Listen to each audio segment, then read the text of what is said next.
Welcome back to another quick short tutorial video. In this short video I'm going to show you how you can repost on Instagram. So it's a very simple process to learn it. Watch the video till the very end.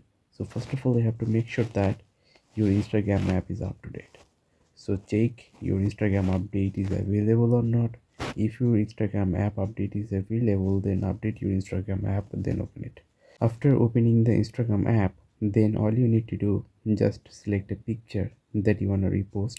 So I'm gonna select this picture right here, and here you will see under this picture we got three options. One is heart, second is comment option, and the third is share option. So tap on the share option, and then here you will see a option called add post to your story.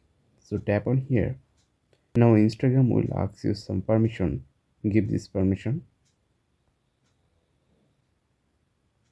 Then now all you need to do is just tap on this arrow icon here and then tap on share.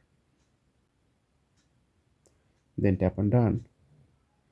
And our work has been done. So as you can see that I'm gonna reload this my page and tap on my profile icon, and as you can see that this post has been added to my Instagram stories. By following this simple process, you can add any post or picture to your Instagram stories. I think you understand the full process. If you think this video is useful, then don't forget to like this video and subscribe to the channel.